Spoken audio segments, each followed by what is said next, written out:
Il y a quelque chose d'étrange dans l'air, ou plutôt, dans l'espace. As-tu déjà remarqué que tout, absolument tout dans l'univers, tourne? Des lunes les plus solitaires jusqu'aux structures cosmiques les plus gigantesques, rien n'est immobile. Mais pourquoi? Pourquoi cette obsession pour la rotation? Et si l'univers tentait de nous dire quelque chose que nous n'avons pas encore compris? Pendant que tu mènes ta vie quotidienne, en croyant que le sol sous tes pieds est stable, la Terre tourne à plus de 1600 km/h. Et ce n'est même pas la plus agitée de notre voisinage. Des galaxies entières tourbillonnent, comme des disques lancés à pleine vitesse, suivant des lois invisibles qui semblent orchestrer un ballet cosmique parfait. Une coïncidence? Sûrement pas. Dans cette vidéo, nous allons explorer pourquoi tout tourne, et ce que ce mouvement révèle sur l'origine du temps, de la matière, et peut-être même de la conscience. Prépare-toi à remettre en question ce que tu pensais savoir. Nous découvrirons des secrets cachés dans les plis de l'espace-temps, et nous verrons l'univers comme jamais auparavant. Comprendre ce mouvement pourrait être le premier pas vers quelque chose de bien plus grand. Tu as déjà levé les yeux au ciel en pensant que tout là-haut était figé? La réalité est bien différente. De la danse élégante de la Lune autour de la Terre au gigantesque tourbillon de superamas de galaxies, tout est en perpétuel mouvement. Il n'y a pas de repos dans le cosmos. Uniquement des rotations, des orbites et des spirales sur des échelles que notre esprit peine à concevoir. Et ce qu'il y a de plus fascinant, ce mouvement n'est pas seulement beau, il est essentiel. La rotation des corps célestes est liée à une propriété physique appelée moment cinétique. C'est comme un élan éternel que les objets reçoivent à la naissance et qu'ils conservent tout au long de leur existence. C'est ce qui fait tourner les planètes, virevolter les étoiles et spiraler les galaxies comme d'immenses tourbillons. Sans lui, l'univers serait figé, chaotique, méconnaissable. Et non, ce n'est pas juste un discours de scientifique. Ce ballet cosmique nous affecte également, ici, sur Terre. Le cycle du jour et de la nuit, les saisons, le climat. Tout cela est directement lié à la rotation et à l'orbite de notre planète. Autrement dit, l'univers tourne, et nous tournons avec lui. Et ce n'est que le début. Voyager jusqu'à la Lune ne revient pas à lancer un caillou dans le ciel. Avant de se poser quelque part dans l'espace, un vaisseau doit s'accorder au rythme du cosmos. Il doit entrer en orbite comme quelqu'un qui entre dans une danse et doit trouver le bon tempo. Rater le rythme, c'est chuter, ou se perdre dans le vide. Un vaisseau spatial en orbite est en chute libre constante, mais ne s'écrase jamais. La gravité attire, la vitesse pousse, et cet équilibre donne naissance à une trajectoire parfaite. Cela ressemble à de la magie, mais c'est simplement de la physique. Sans cela, aucun atterrissage ne fonctionnerait. C'est l'élégance des lois de l'univers. Rien n'est forcé. Tout repose sur la précision, vitesse, trajectoire et inertie en harmonie. Chaque manœuvre respecte le moment cinétique, brise cet équilibre, et la nature réagit. Et ce n'est pas que les planètes et les étoiles qui tournent. Dans le monde quantique, tout tourne aussi, mais d'une manière qui défie la logique. Les électrons, par exemple, possèdent une propriété appelée spin, comme s'ils étaient de minuscules tourbillons d'énergie. On ne voit pas ce mouvement, mais ces effets sont bien réels. Ils génèrent des champs magnétiques, influencent les réactions chimiques et affectent la matière. Même notre cerveau en dépend, comme si nous étions connectés à l'univers par ce mouvement invisible. Et le plus incroyable, le spin obéit aux mêmes lois de conservation que le moment cinétique. De la plus petite particule au plus grand trou noir, tout semble suivre la même impulsion. Comme si l'univers possédait un code secret, et que nous en faisions partie depuis toujours. Imagine maintenant le silence du vide. Des nuages de poussière cosmique flottent sans direction. Mais quand la gravité les attire vers le centre, quelque chose se produit. Ils se mettent à tourner. Au début, c'est subtil. Mais plus ils se contractent, plus ils accélèrent. L'énergie se concentre. Le chaos devient structure. C'est ainsi que naissent les étoiles, les planètes, les lunes. Le mouvement n'est pas un effet secondaire, c'est le moteur même de la création. Et cela se reproduit sans cesse. De la naissance d'un système solaire à la formation de galaxies, le moment cinétique est là, comme une signature universelle laissée par le cosmos. Avec autant de mouvements, on pourrait s'attendre à un chaos total, des collisions de planètes, des orbites qui se croisent. Mais ce n'est pas ce que nous observons. Malgré toute cette dynamique, l'univers fonctionne avec une précision extraordinaire. Deux principes l'expliquent. l'inertie et la conservation du moment cinétique. L'inertie maintient les planètes sur leur trajectoire.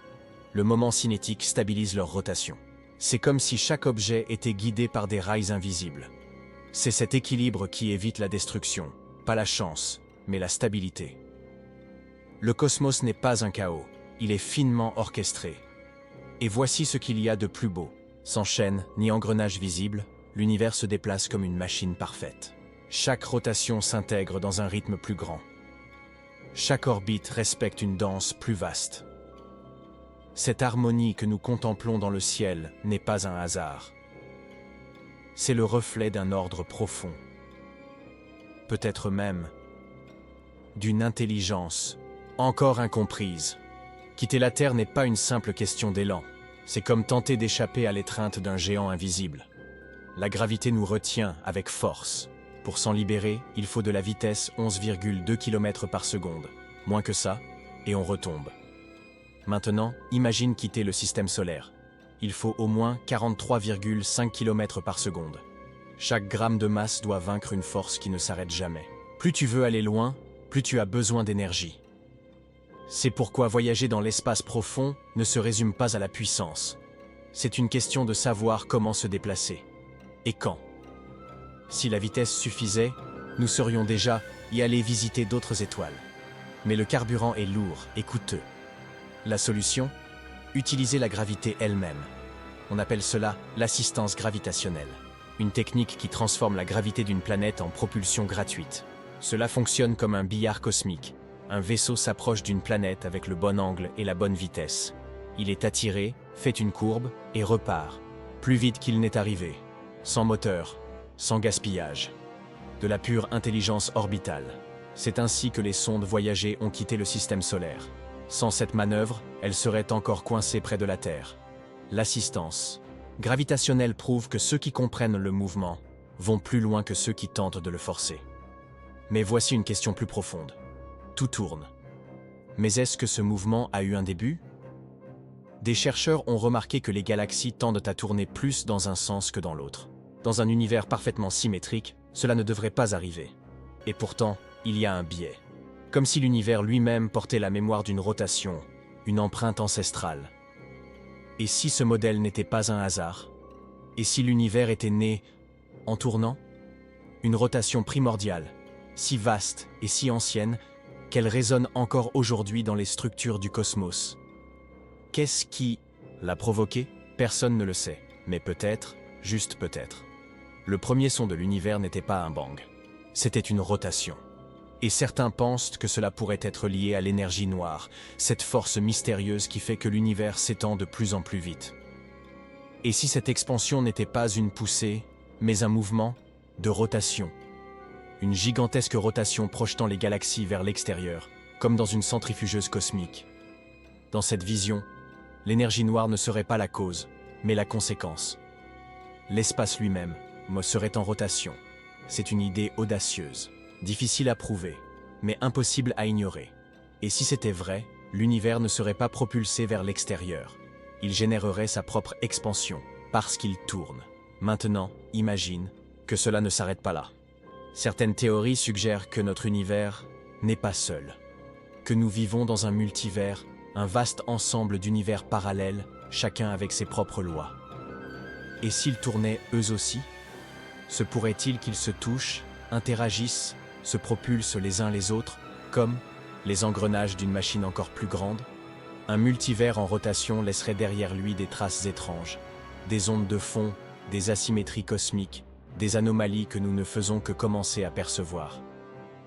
Peut-être les avons-nous déjà vus, mais sans les comprendre. Cela ressemble à de la science-fiction ? Peut-être. Mais la physique moderne commence à poser ces questions. Parce que si tout dans notre univers tourne, peut-être que c'est le reflet d'un schéma bien plus vaste. Et ce qui se trouve au-delà reste un mystère. Alors, la vraie question est, tandis que l'univers continue de tourner sans fin, et toi ? Peut-être que la question n'est pas « pourquoi ?», mais « pourquoi ?» Parce que rien ne grandit sans mouvement, et la stagnation n'est pas naturelle. Peut-être que l'univers nous montre, en silence, que bouger, c'est vivre. Alors, quelle partie de toi était bloquée ? Qu'est-ce qui attend un élan ? Peut-être que le moment est venu de changer de direction, d'accélérer, de te lancer. Parce que parfois, ce qu'il nous manque vraiment, c'est le courage de tourner avec l'univers. Ici, chaque vidéo est une invitation à réfléchir, s'émerveiller et s'étendre. Si cela te parle, abonne-toi et active les notifications.